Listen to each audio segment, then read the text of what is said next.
So I put the hose on. This thing is completely out of refrigerant. If you look right here, you can see pretty obviously why. This piece of tubing rubbed through, and so we've got a leak there. This is a capillary tube system, so the restriction of this small tube is what meters the refrigerant coming from here, and you can see it has a pair of them. Now interestingly, it looks like it's been repaired once before based off of these two sleeves that were added on here, and that is what we're going to do as well. So there's going to be a third one of these on this thing. Whoever brazed that valve on used quite a lot of braze. It's impressive. Unfortunately, this cap down here is missing. These valve stems do tend to leak, so we're not going to turn that in hopes that it hasn't been leaking, but kind of odd that, you know, you see something like that. So there's a random refrigerant cap here, so this thing has definitely experienced some different owners over the years. So for this repair, all we need is a piece of good clean refrigeration copper. In this case, this is, I think this is 5/16, but just big enough to sleeve over the tubing. And we're going to deburr it. This just cuts that little piece of copper that got rolled over from the pipe cutter. And then we'll have to break the tubing on the part that's damaged up top. But first we'll clean it with this. And I do have pressure in here because we don't want any contaminants to get into that pipe. So we won't allow any contaminants in by having a little pressure on it like we do right now. Now, you can't cut this stuff off with a regular pipe cutter because it'll roll over the inside of the pipe. So we actually cut it with one of these, but not in the way that you would think when I say that. So what we're going to do is just kind of score it.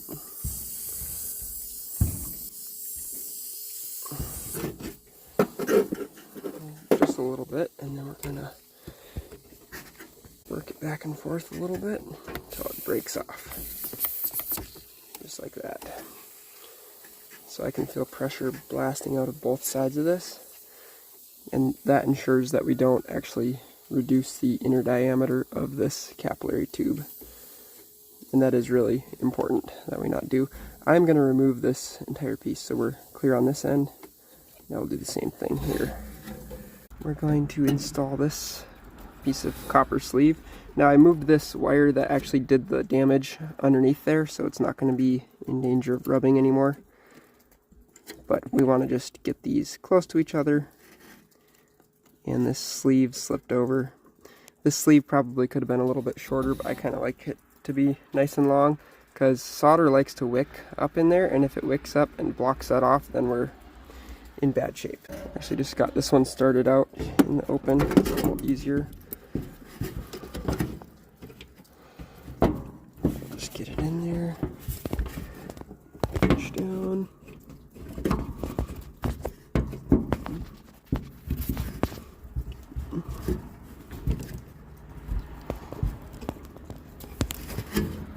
Just like that. And then we'll do the same thing on this side.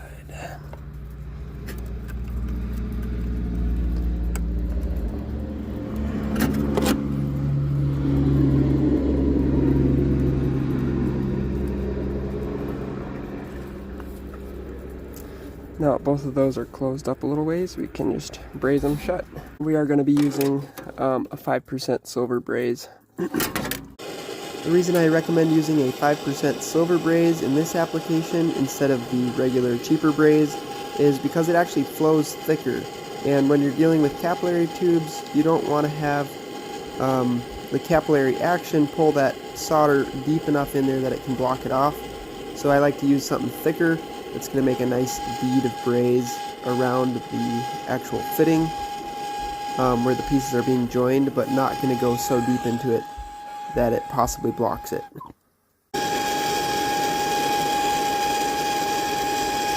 You'll notice that my torch is running pretty low, and that's actually because it was low on fuel and I didn't realize it. It was enough for this kind of brazing where it's really small, but I would normally run the torch a little bit hotter, but it was great for this application. It's nicely closed up. There's no pits or voids or anything in there that looks suspicious. going to inspect it really well, and then we can pull a vacuum and start it up. So I did a little positive pressure test, and now we're going to let that back out and pull a vacuum. Should be good on the vacuum. We're going to go ahead and add in the factory charge. So we're just going to tear this out, and we're going to be adding 21 ounces. I'll just add it in slowly. Alright, got it plugged in. They don't normally keep it out here, but they rolled it out here because it's below freezing, so it's keeping all their product frozen. But we just got to add 1 pound 5 ounces, and then that's going to be it. So you can see it's getting frosty where I'm adding into the can of the compressor, but we're close. Just a couple more ounces. So nice and cold coming back to the compressor, nice and hot going out. Obviously it's cooling really well since it's outside. You would not want to see a bunch of frost on this line right here. That would be a bad sign. We're not seeing that, so I'm not really concerned about it. If there was a bunch of frost there, it could mean that we accidentally restricted the capillary, but in this case I think we're good. Both of these have kind of the same temperature, so I'm happy about that. So then of course you'll just want to make sure that the unit cools down and is shutting off properly to confirm that everything went well and was proper. So anyway, I hope that the video was helpful and that you guys learned something, and talk to you guys later.